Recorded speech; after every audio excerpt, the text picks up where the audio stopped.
Dúfam, že po tom, čo uvidíte o chvíľku, nebudete pochybovať o tom, že máme právo podať návrh na odvolanie pána Šimečka z tejto funkcie.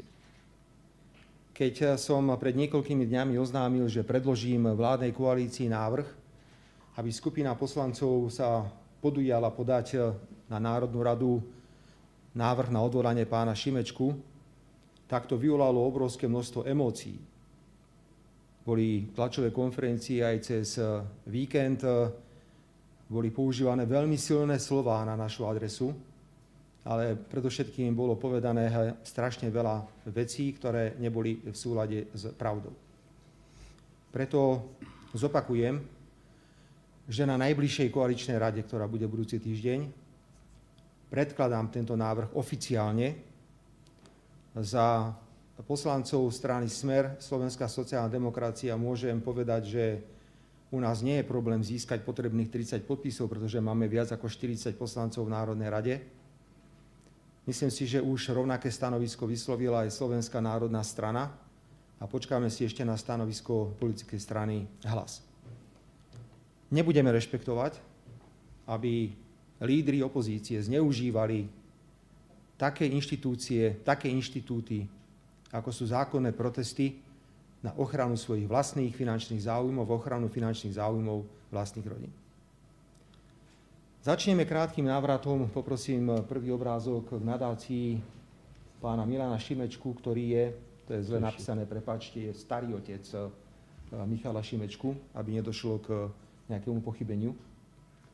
Sa za túto chybu tam hore ospravedlňujem.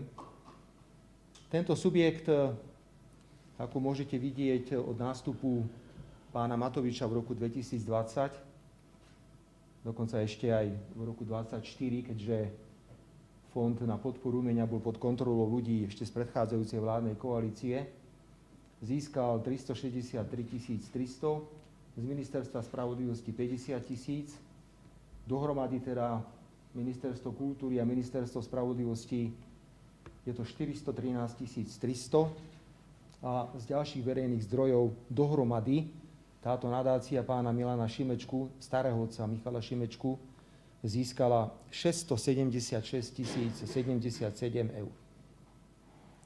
Prišla reakcia pána predsedu Progresívneho Slovenska, že on s touto nadáciou nemá absolútne, ale že absolútne nič spoločné.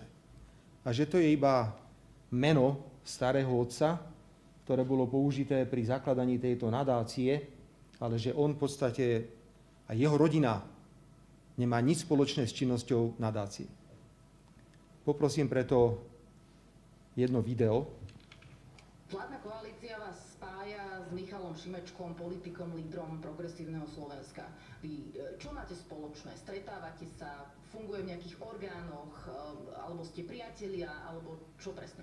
Žiadne prepojenie medzi vnukom, to znamená politickou stranou, politickým lídrom opozície, alebo politickou stranou Progresívne Slovensko neexistuje. Áno, Peter Šimečka je v správnej rade našej nadácie. Pán Peter Šimečka je synom tohto nášho Milana Šimečku, po ktorom je nadácia pomenovaná.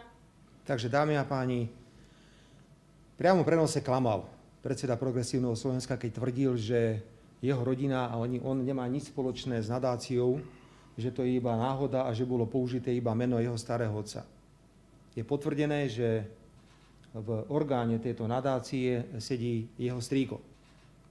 Dámy a páni, viem, že vlastným telom budete chrániť pána Šimečku aj túto nadáciu, ale hneď vám urobím prvý test Ficom, ak dovolíte. Tak ako som už povedal, môj starý otec sa volal Adam.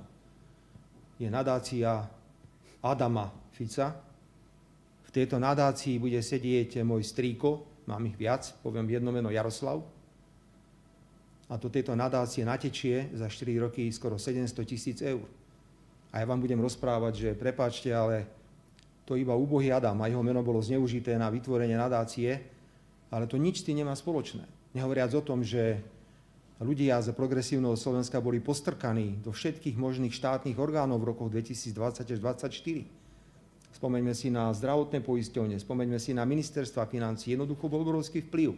Nehovoriac o jednej z poslankyň Progresívneho Slovenska, ktorá bola v rôznych hodnotiacich komisiách, ktoré pracovali pri predovšetkým fonde na podporu umenia.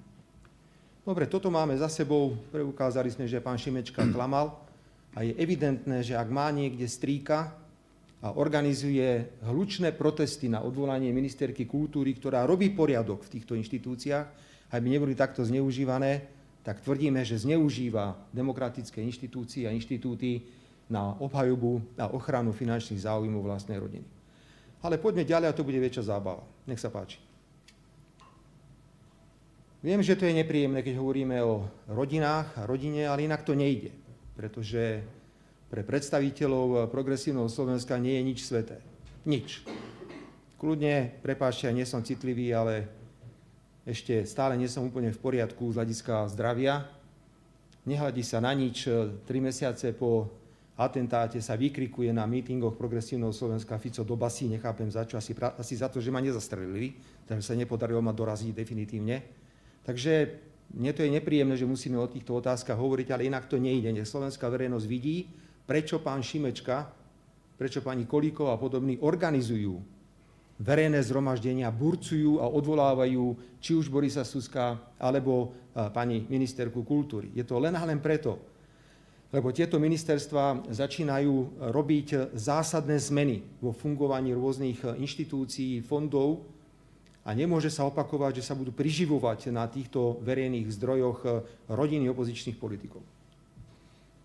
Projekt Fórum, občianske združenie, jediný štatutárny orgán Marta Šimečková, matka Michala Šimečku.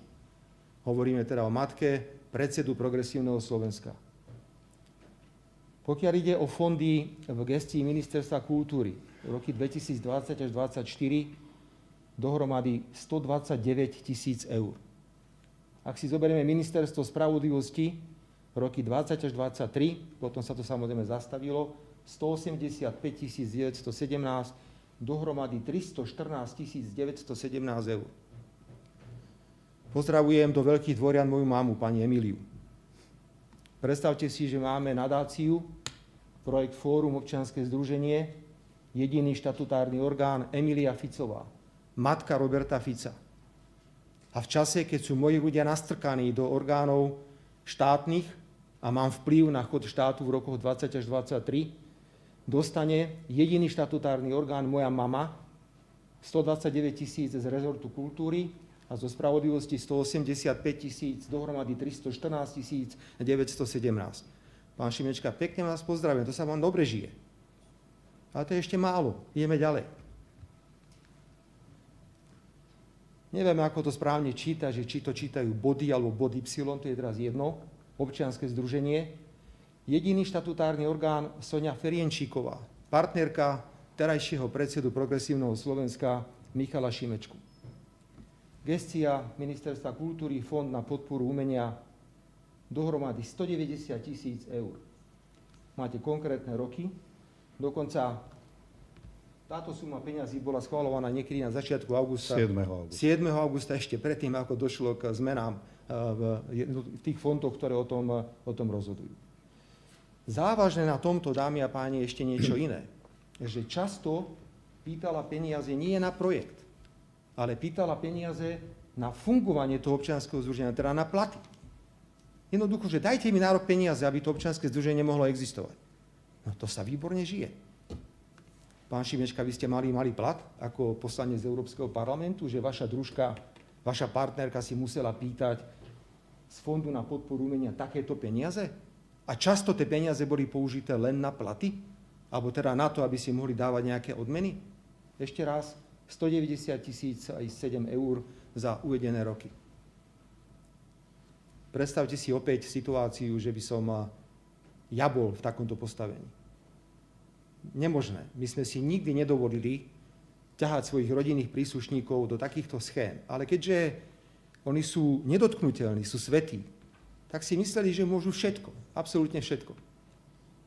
A potom niekto príde na námestie a vykrikuje, že poďme odvolať ministerku kultúry a ministra spravodlivosti, pretože robia zle a pritom dobre vieme, že ide len a len o to, lebo vedia, že im končia veľmi štedré finančné toky, že musia týchto ľudí odvolávať a robiť maximálne úsilie, aby sa možno tieto zlaté časy do ich rodín vrátili.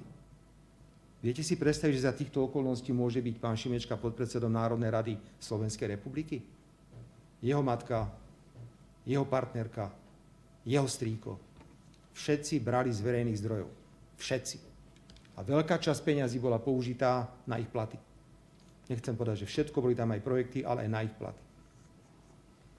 O to viac máme morálne právo na koaličnej rade túto tému otvoriť. Ja ju budem plne podporovať, budem rešpektovať rozhodnutie poslancov Národnej rady, pretože to je ich vôľa. Musí byť minimálne 30 poslancov, ktorí prídu s takýmto návrhom. Ale neutrem jednu jedinú slzičku, ak sa podarí odvolať pána Michala Šimečku.